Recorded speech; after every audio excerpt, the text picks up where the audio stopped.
तो दोस्तों देखिए फ़ोन हमारा बिल्कुल ऑन हो चुका है और हमारा टच भी काम कर रहा है, नो सिम वगैरह सब कुछ बैटरी का सिंबल हो रहा है।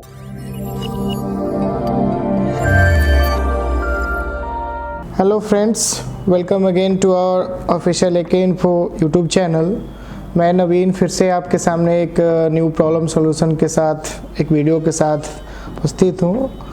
आज मेरे हाथ में मेरे पास है एक iPhone 6 जो कि डेड है और देख सकते हैं इस पे कि पहले से काफ़ी सारा काम किया हुआ है और एक डीलर का फ़ोन है, ये डेड है और उनका कहना है कि शॉर्टिंग है।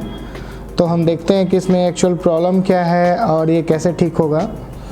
तो दोस्तों सबसे पहले हम इसको एक बार बैटरी डिस्कनेक्ट है तो हम एक बार बैटरी डाल के आपको कनेक्ट करके एक बार दिखाते हैं कि ऑन हो रहा है कि नहीं। देखिए मैंने पावर बटन प्रेस किया पर बिल्कुल इसमें कुछ नहीं हो रहा है। फिर एक बार इसको हम डीसी सप्लाई मशीन पर भी चेक करेंगे कि क्या है। सो मोबाइल बोर्ड जो है हल्के हल्के हीट हो रही है कहीं से, तो एक बार हम पावर सप्लाई पर भी चेक कर लेते हैं इसको कि एक्चुअल में क्या प्रॉब्लम है।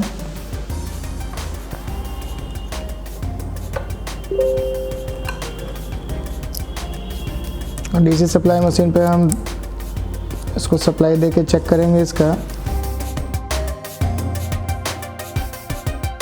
तो हमने ये कनेक्ट कर दिया। देखिए जैसे ही हमने इसको ऑन किया सप्लाई जो है बिल्कुल एम्पियर ड्रॉप हो गया और 2 एम्पियर ऑटोमेटिक लेने लगा, यानी कि बोर्ड में कहीं फुल शॉर्ट है, हीट भी हो रहा है बोर्ड। तो इसको हम डिस्कनेक्ट करेंगे तुरंत और बोर्ड को एक बार देखेंगे।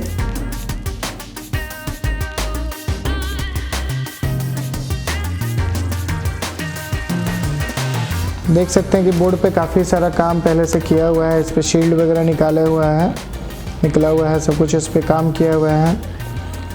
एक बार हम मल्टीमीटर से इसका देखते हैं कि क्या जो इसका फिजिकल कंडीशन क्या है।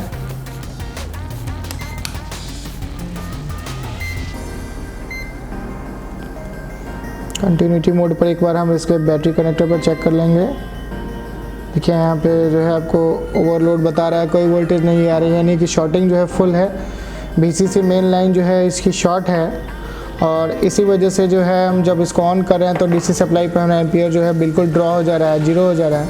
तो एक बार हम इसको चेक करेंगे कि कहाँ क्या हीट हो रहा है, इसमें फिर से सप्लाई देंगे।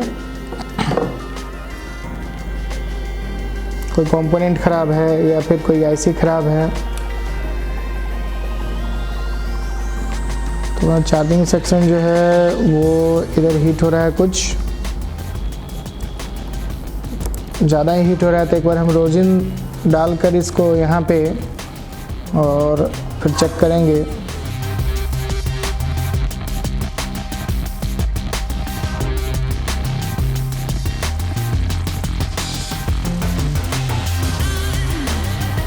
इस जगह पे हमको हीटिंग मिली थी तो हम रोजिन स्मोक के थ्रू देखते हैं कि यहाँ पे कौन सा कंपोनेंट जो है हमारा सबसे ज़्यादा हीट हो रहा है। तो दोस्तों देखिए स्मोक डाला हमने, इस सेक्शन में हमको हीटिंग से मिल रही है। तो एक बार हम फिर से कनेक्ट करके इसको देखते हैं।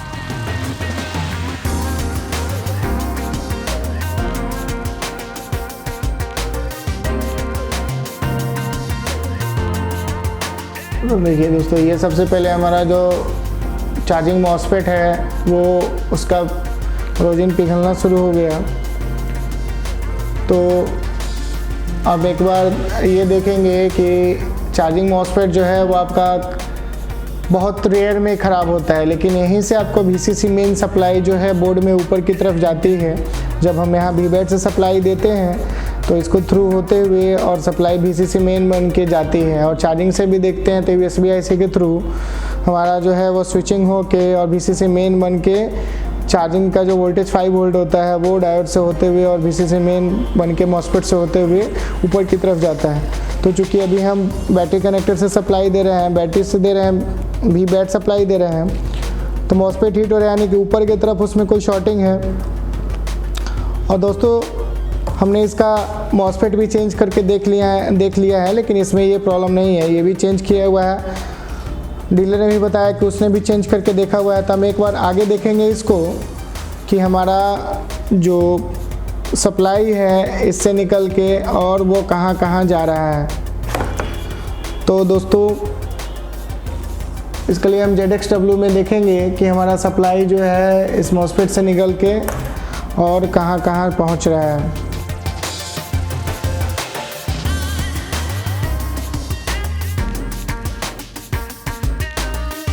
चार्जिंग मॉसफेट हमारा ये रहा और इसकी सप्लाई जो है आप देख सकते हैं कि सप्लाई हमारी जो है वो लेयर पहला दिख ही रहा है कि पहला जो ये लेयर होता है ये हमारा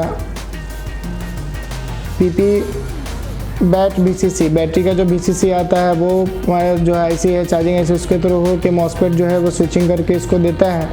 फिर जो हमारा आउटपुट सप्लाई है वो देखिए हमारा VCC मेन ये बन के पूरे बोर्ड में ये हमारा जो है सप्लाई वो VCC मेन बन के चला जाता है आउटपुट से। देखिए PP VCC मेन आप देख सकते हैं।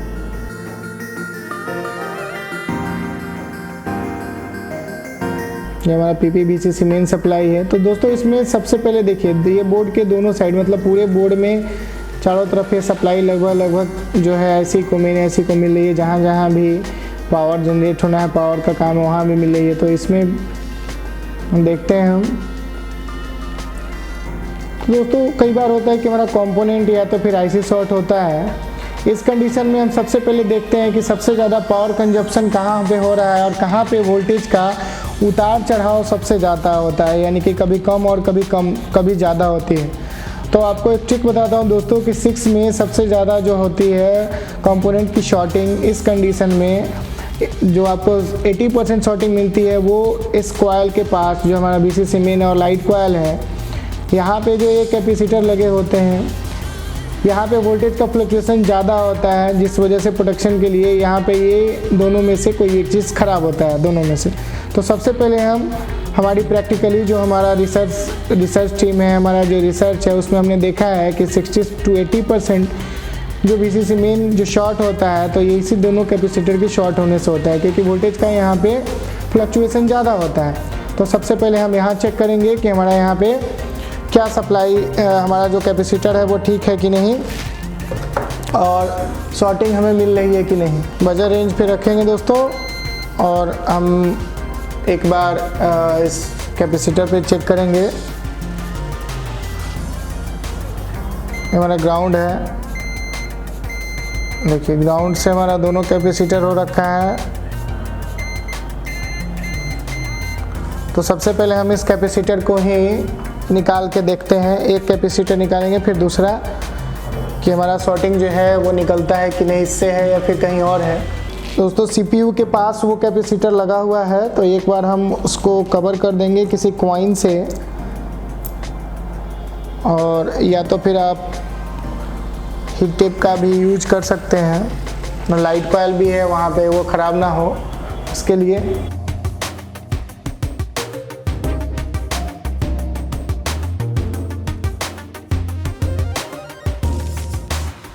अब दोस्तों हम चेक करते हैं कि हमारी शॉर्टिंग जो है वहाँ से निकली है कि नहीं। दूसरे कैपेसिटर पे देखते हैं क्योंकि हमने बताया आपको कि ये ट्रिक है और रिसर्च है कि हमारा जो है इस कंडीशन में VCC मेन शॉर्ट होने के कंडीशन में यहाँ पे शॉर्टिंग जो है हमको ज़्यादा मिलती है। तो देखिए दोस्तों एक साइड दे रहा है बीप, अभी दोनों साइड दे रहा था इसके पहले, अभी एक साइड देने यानी कि शॉर्टिंग हमारी यही थी, शॉर्टिंग जो है हमारी वो निकल चुकी है। बोर्ड का हम बैटरी कनेक्टर पर भी चेक कर लेते हैं कि यहाँ पे हमको क्या मिल रहा है वैल्यू। यहाँ पर भी हमको वैल्यू ठीक मिल रहा है दोस्तों। तो एक बार हम इसको DC सप्लाई पे देख लेंगे कि हमारा जो है बोर्ड जो है वो ऑन हो रहा है कि नहीं। और हम एक बार इसको ऑन करते हैं। ये हमने सप्लाई इसको दे दिया, स्विच को ऑन कर दिया यहाँ से। अब इसको हम सप्लाई दे के देखते हैं। देखिए एम्पियर जो है जितना ड्रॉ होना चाहिए वो हो रहा है। और ऑन के लिए जो एम्पियर जैसे जैसे बढ़ता है बोर्ड का वैसे वैसे वो एम्पियर बढ़ रहा है और फुल्ली बोर्ड जब वो ऑन हो जाएगा तो 1 एम्पियर से ज़्यादा ये चला जाएगा। 1 एम्पियर के आसपास में आपका रहेगा। डिस्प्ले भी नहीं लगी हुई है तो एक बार हम डिस्प्ले लगा के भी इसको चेक कर लेते हैं दोस्तों। डिस्प्ले डाल के हम एक बार इसको देख लेते हैं।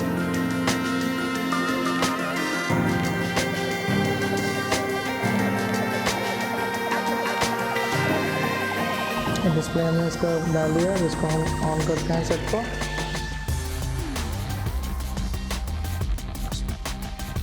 दोस्तों देखिए हमारा जो फ़ोन है वो ऑन हो चुका है।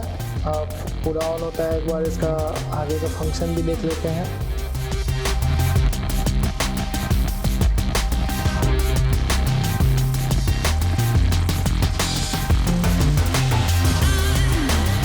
दोस्तों देखिए फ़ोन हमारा बिल्कुल ऑन हो चुका है और हमारा टच भी काम कर रहा है। नो सिम वगैरह सब कुछ बैटरी का सिम लग रहा है।